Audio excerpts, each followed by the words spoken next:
नमस्कार दोस्तों, कल हम जिस टॉपिक पे जहाँ से अपने पाठ्यक्रम को हमने छोड़ा था, आज फिर उससे आगे हम अपने पाठ्यक्रम को स्टार्ट करेंगे, प्रारंभ करेंगे। कल हमने अपठित गद्यांश पे अपने पाठ्यक्रम को छोड़ा था, जो कि जैसा हमने कल आपको बताया कि अपठित गद्यांश यह एक ऐसा महत्वपूर्ण बिंदु है, ऐसा महत्वपूर्ण टॉपिक है जो आपको क्लास 6 से लेकर 12 तक, ग्रेजुएशन और जितने भी आपके परीक्षाएं होती हैं हिंदी से संबंधित, लगभग उनमें आता है।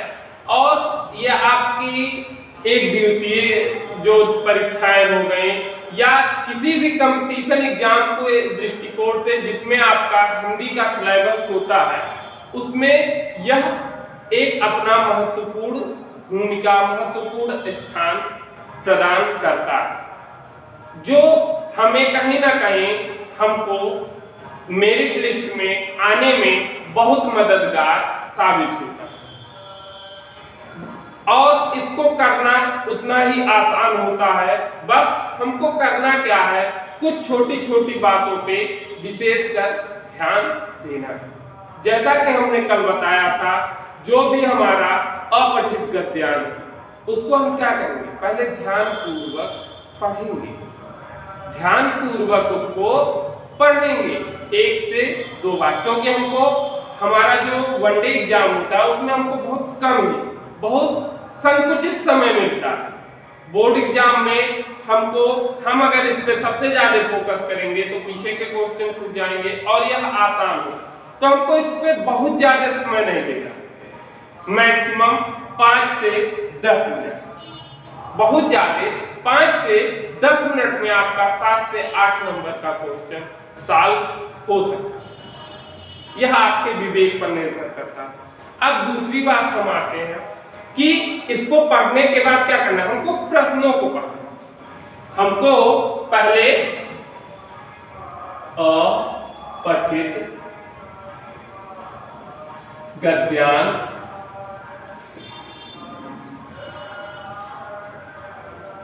जब हमने अपठित का शाब्दिक अर्थ बताया था कि यह अ प्लस पठ प्लस इत, अ प्लस पठ प्लस इत, इन 3 शब्दों से मिलकर यह बना। अ इसमें उपसर्ग है, पठ धातु है और इत इसका प्रत्यय है।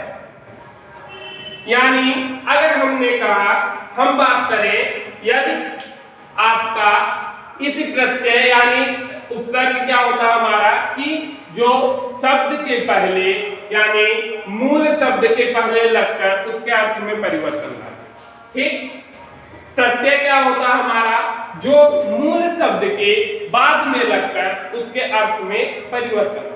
यानी इन दोनों का काम क्या होता है, मूल शब्द में परिवर्तन लाना। अब इसी के अनुसार यानी अ मतलब बिना, जैसा हमने कल बताया था, अ मतलब बिना, पठ मतलब पढ़ा, हुआ, इति मतलब हुआ। ठीक, मतलब बिना पढ़ा हुआ, अपठित। अब इनको हम जब क्या करेंगे, एकत्रित करेंगे, तो यह शब्द हमारा मिलकर बनेगा अपठित। अब हमारी बात आती है गद्यांश। गद्यांश का हम विच्छेद जब करेंगे तो गद्य प्लस अंत। जब हम गद्य का विच्छेद, गद्यांश का विच्छेद करेंगे तो वह क्या होगा, गद्य प्लस अंत, यानी इसका गद्य का द्य का आ, तो कोई भी जो हमारा विसर्ग, जो हमारा शब्द होता है, अब हम इसको यदि संधि विच्छेद उसका करते हैं, शब्द का विच्छेद करते हैं, तो कोई भी हमारा जो वर्णमाला में हमारी स्वर और व्यंजन कोई भी व्यंजन पूर्ण नहीं होता है, वह हमेशा किसी न किसी स्वर के समूह से मिलकर बना होता है। ठीक, तो ये गद्य क्या होगा, द्यो में और हमारा समाहित होता है जो हमको दिखता नहीं है, तो इसका अंश का इक्वल टू आ हो गया। ठीक, अब हमारा क्या बचा, अब आइस को, तो इसको पूर्ण कंप्लीट हमको करना होता है, तो इसको क्या करेंगे, गद्या, और अंत का ये है अंश, गद्यांश हो गया हुआ। तो गद्यांश मतलब होता है गद्य का अंश, गद्य का भाग, जो कि यह हो गया गद्यांश, अंश मतलब भाग। यह कल हमने ये बातें इतनी क्लियर है। अब आगे इसके आते हैं, हमने कहा था इसमें 3 बातें बहुत महत्वपूर्ण होती हैं। सबसे पहले हमको अपना जो गद्यांश दिया गया होता है उसको ध्यानपूर्वक 2 से 3 बार पढ़ना है। फिर हमको अपने क्वेश्चन को पढ़ना है ध्यानपूर्वक, क्वेश्चन क्या पूछना चाह रहा है, क्वेश्चन क्या कहना चाह रहा है, प्रश्न जो होता है हमारा वह क्या पूछ रहा है, इसको हमको समझना है। समझने के बाद हमको जो ऊपर लिखित गद्यांश होगा उसको देखना है, जिसमें हमारा उत्तर निहित होता है, शामिल होता है। तो हमको वहां से इस प्रश्न का उत्तर हासिल हो जाएगा, प्रश्न का उत्तर हासिल हो जाएगा। अब आगे हम आते हैं। अब हमको जब तीसरा टॉपिक सबसे महत्वपूर्ण होता है, बच्चे क्या करते हैं, कहाँ गलतियां हो जाती हैं उनसे, जल्दबाजी कहाँ हो जाती है, वो क्या करते हैं, क्वेश्चन पढ़े डायरेक्ट उत्तर लिखने लगते हैं। लिखिए, जिसको जो सुविधा होती है, जो सहूलियत होती है, वह उसी अनुसार कर सकता है। लेकिन हमारे अनुसार यदि हम अपनी विवेक से बताएं तो पहले क्वेश्चन को पढ़िए, आंसर को ढूंढिए, फिर आंसर पर ऐसे 2 पॉइंट बना दीजिए, जहां से उस क्वेश्चन का आंसर स्टार्ट हो, जहां अंत पॉइंट बना दीजिए और वहीं डाल दीजिए 1। फिर दूसरा क्वेश्चन पढ़िए, उसको ढूंढिए, 2, फिर पॉइंट बना दीजिए। ऐसे ऐसे करके तीनों चारों क्वेश्चन कर लेने हैं जो आपको गद्य से पूछे गए हैं। ठीक, अब इनको करने के बाद अब क्या करेंगे, अपनी उत्तर पुस्तिका में इनको पहला, दूसरा, तीसरा, चौथा करके क्या करेंगे, लिख देंगे। लिखने के बाद हमने कल आपको बताया था कि हमारे जो होते हैं शीर्षक,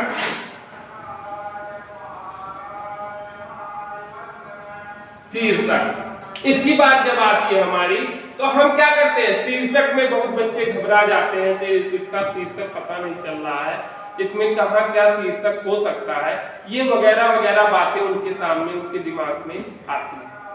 तो उसके लिए हम क्या करते हैं, पहले हमने 2 से 3 बार अपने गद्यांश को पढ़ा हुआ है। 2 से 3 बार गद्यांश को पढ़ने का सबसे मूल कारण होता है कि हमने जब इसको पढ़ा तो हमको वह क्या कहना चाह रहा है, किसके ऊपर वह गद्यांश लिखा गया, वो किस स्टोरी के इर्द गिर्द घूम रहा है, बस वही लिख देना, वही हमारा शीर्षक। तो इसमें बच्चे घबराए नहीं। ठीक, इसके लिए उसको कोई बहुत विशेष मेहनत नहीं करनी है, उसको विवेक से अपने लिखना। अब आगे का हमारा टॉपिक आता है, हमारा जो आंसर हो वह साधारण लिखा हुआ हो। ठीक, कोशिश करें कि छोटा से छोटा हो लेकिन पूर्ण अर्थ प्रदान कर रहा हो। ये हमारे 4-5 महत्वपूर्ण बिंदु होते हैं गद्यांश को करने में। अब हम आते हैं अपठित पद्यांश।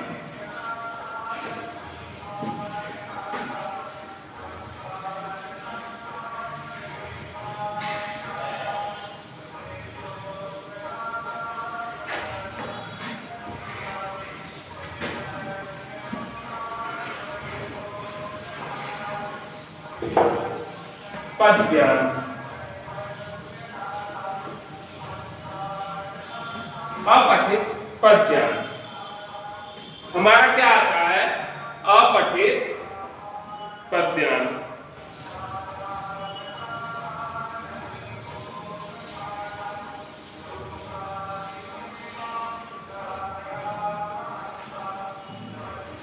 हमने लिखा है यहां आगे, अपठित पद्यांश पद्यांश का भी अर्थ जिस तरह से हमने गद्यांश दिया उसी तरह इसका भी विच्छेद कर देंगे। पद्य धन अंत, पद्य धन अंत, पद्य का अंत यानी भाग। अब पद्य क्या होता है, हमारे दिमाग में ये सवाल है। तो जितनी भी, जैसे हम इंग्लिश में पढ़ते हैं प्रोज और पोएट्री, दो भाग पढ़ते हैं, उसी प्रकार से उसी को हम हिंदी में गद्य और पद्य करते हैं। जैसे कविताएं हो गई, आपकी जितनी कविताएं हो गई, दोहा, सोरठा, छंद, अलंकार, ये सब चीजें क्या होते हैं, अलंकार के जो उदाहरण होते हैं ये सब पद्य में ही होते हैं। ये सब क्या हमारे होते हैं, पद्य में होते हैं। किसी का दोहा हो गया, किसी का सवये हो गया, एक इन सब चीजों में हम उन्हीं का अंश लेते हैं जो अपठित हो, हमारी पाठ्य पुस्तिका में नहीं होता, वही हमको दिया जाता है। ठीक, अब उनको भी करने का तरीका क्या होगा। सबसे पहला टॉपिक हमारा होगा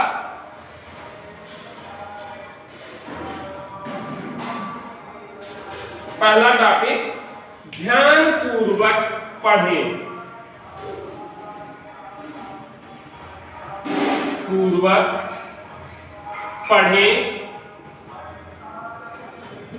उसके अर्थ को समझें। हमने कहा आपसे कि सबसे पहला क्या, हमारा पहला पॉइंट क्या है, ध्यान पूर्वक पढ़ें,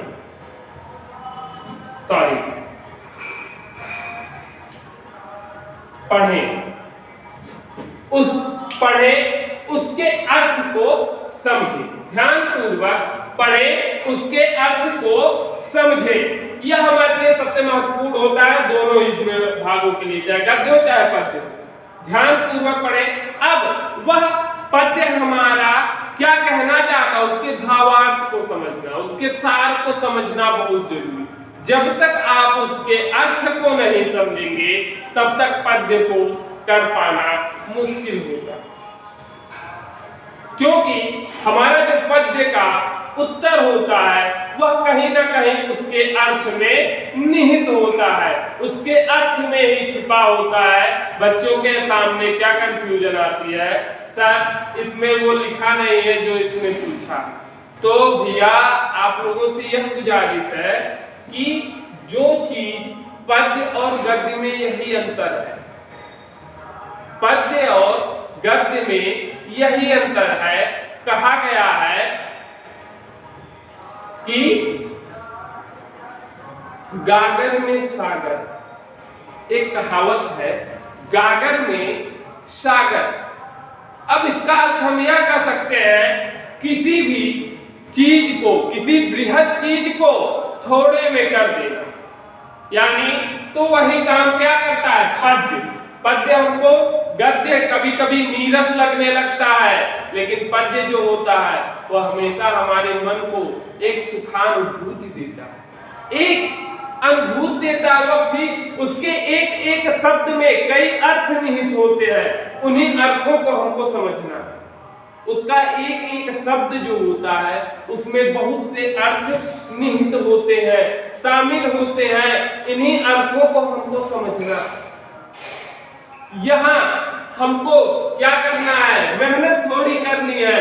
जितना गद्य आपका आसान होता है उतना ही पद्य में आपको थोड़ी मेहनत, थोड़ा अपना विवेक इस्तेमाल करना पड़ता है, समझना पड़ता है। और जब तक आप उसके भावार्थ को नहीं समझेंगे तब तक उसको करना आपके लिए हमेशा मुश्किल होगा।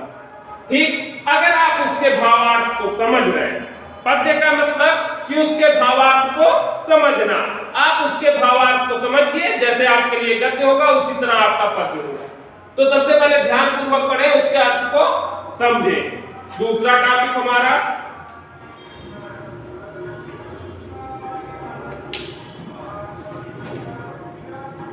प्रश्न को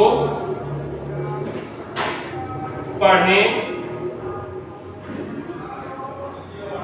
तथा प्रश्न क्या कहना चाहता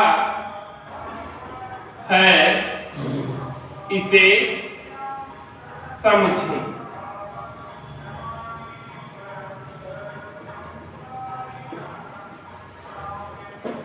ध्यान पूर्वक पढ़े, उसके अर्थ को समझे। पहला टॉपिक हमारा। दूसरा टॉपिक क्या करें, प्रश्न को पढ़े तथा प्रश्न क्या कहना चाहता है इसे समझे।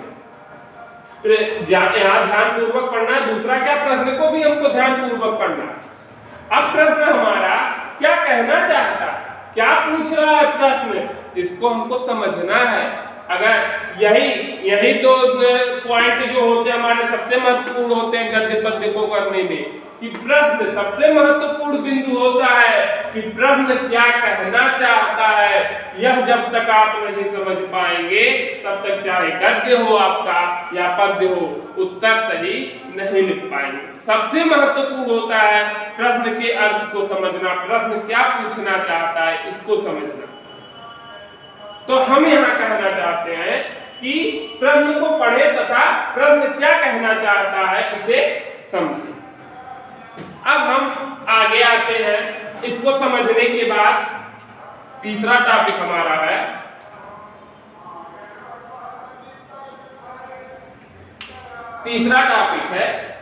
कि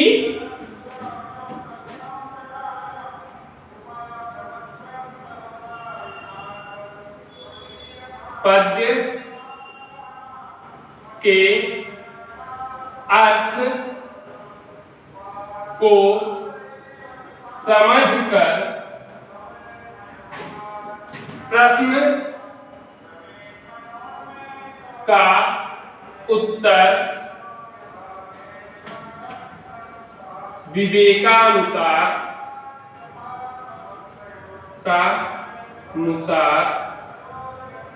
लिखें। वहां हमने कहा था आपको अलग से कुछ नहीं जोड़ना है। यहाँ हमने क्या कहा था, आप पिछले उसमें गद्य में कि आपको कहीं से कुछ नहीं जोड़ना, अपने विवेक से कुछ नहीं उसमें एक्स्ट्रा लिखना है। लेकिन यहाँ हम कहेंगे यहाँ आपको लिखना पड़ेगा, क्योंकि किसी भी पद्य की जब आप व्याख्या करते हैं तो कहीं ना कहीं उसमें कुछ शब्द आपके विवेक के अनुसार लगते हैं, वह हूबहू नहीं लिखा जा सकता है, क्योंकि उसमें बहुत सी चीजें समाहित होती हैं।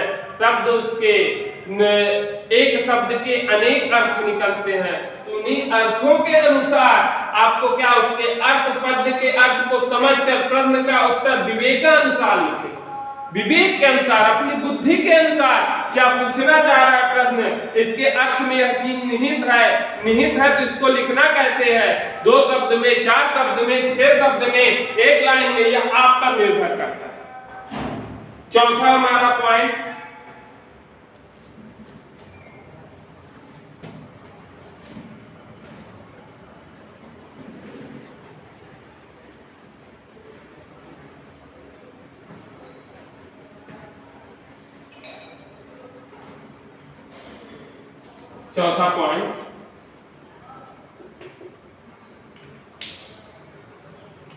हम प्रश्न का उत्तर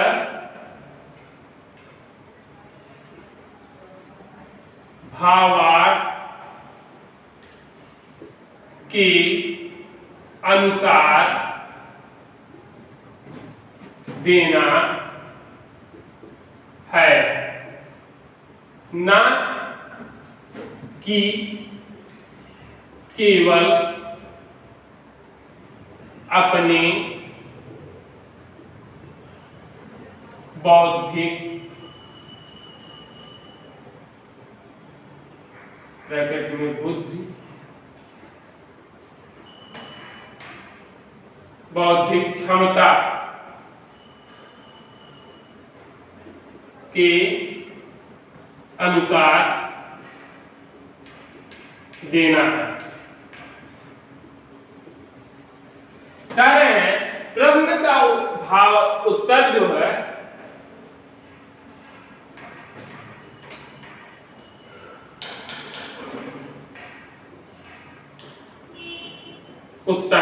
प्रश्न का उत्तर भावार्थ के अनुसार देना है, न कि केवल अपने बौद्धिक क्षमता के अनुसार देना का।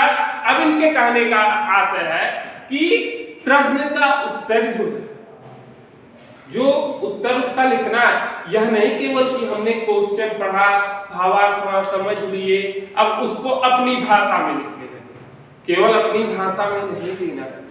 यही गलतियां लोग करते हैं और बार बार मैं यही शब्द दोहराने की कोशिश कर रहा हूं कि यह गलतियां करने से बचें। उसको अपनी बुद्धि क्षमता को मिलाकर, यानी भावार्थ के अनुसार जो उसका भावार्थ कह रहा है, एक उसी के अनुसार उस प्रश्न का उत्तर देना है।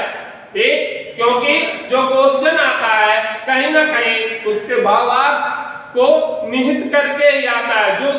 जो उसका भावार्थ कहेगा उसी में कहीं ना कहीं आपका उत्तर, उन प्रश्नों का उत्तर उसमें छिपा।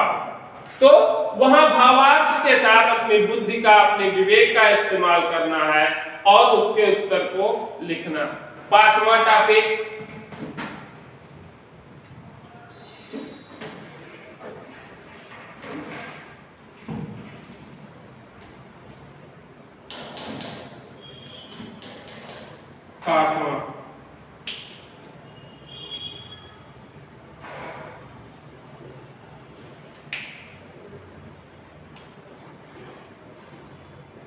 प्रश्नों का उत्तर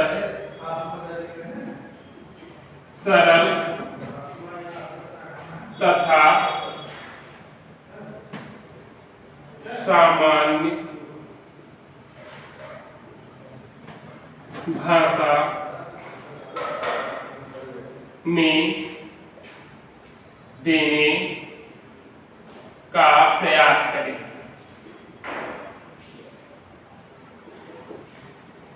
हमें क्या करना है, जो प्रश्नों का उत्तर होता है, बहुत लोग क्या होते हैं हूबहू लिखने लगते हैं।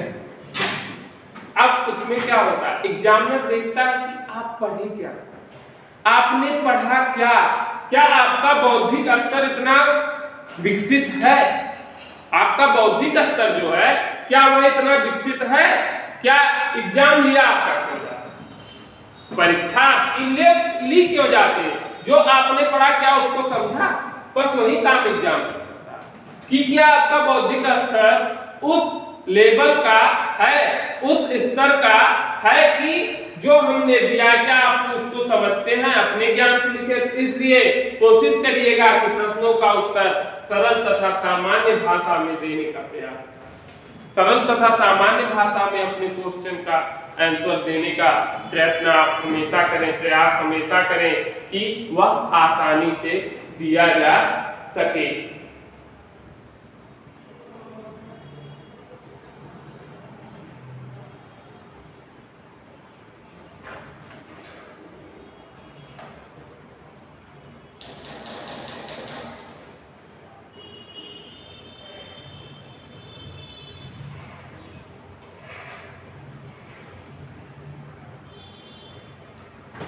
देखिए, अब इसमें हम पांचवा टॉपिक क्या, छठा टॉपिक क्या आते हैं, शीर्षक।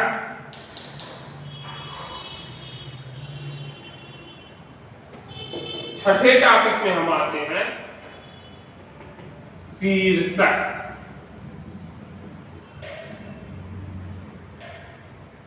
शीर्षक, अब शीर्षक में क्या होता है, शीर्षक हमने वहां भी बताया, यहां भी बताया। शीर्षक जो वहां क्या था, उसके भाव में वह किसके इर्द गिर्द, किस पात्र के या किस भाव के इधर उधर घूम रही है वह रचना, उसको लिखना था। वही परिस्थिति यहां भी है। यहां आपको भावार्थ को समझना है और भावार्थ के अनुसार ये जो हमारा शीर्षक, यह हमारा जो शीर्षक शब्द है, या हमको भावार्थ को समझकर लिखना है। शीर्षक एक शब्द का हो सकता है, दो शब्द का हो सकता है, एक पंक्ति का हो सकता हो वह उसी पद के किसी शब्द में ही निहित हो, यह भी हो सकता है किसी पंक्ति में निहित हो। यह आपको अपनी विवेकानुसार लिखना है या समझना है। जब तक भावार्थ नहीं समझेंगे क्या कहना चाहता है, तब तक आप अर्थ को नहीं लिख सकते। यह चीजें हमको विशेष कर ध्यान देंगे, इन चीजों का हमको विशेष कर ध्यान देना है। खासकर हमारा क्लास 10th और 12th के विद्यार्थियों से निवेदन है, जिनको बोर्ड परीक्षाएं देनी है, बोर्ड परीक्षा के दृष्टिकोण से उनका यह पाठ बहुत ही महत्वपूर्ण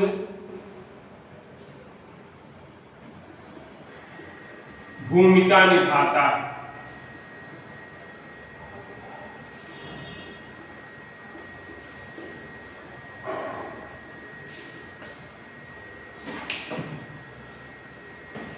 महत्वपूर्ण भूमिका निभाता क्या? यह पाठ अपठित पद्यांश, अपठित गद्यांश, ये दोनों मिला के आपके 14 से 15 नंबर का प्रश्न आता है। 14 से 15 नंबर का प्रश्न आता है। इस दृष्टिकोण से यह बहुत महत्वपूर्ण है 10th के लिए। 10th में इसका 14 से 15 नंबर मैक्सिमम, मिनिमम 10 नंबर से अधिक ही हमेशा आता है बोर्ड एग्जाम में।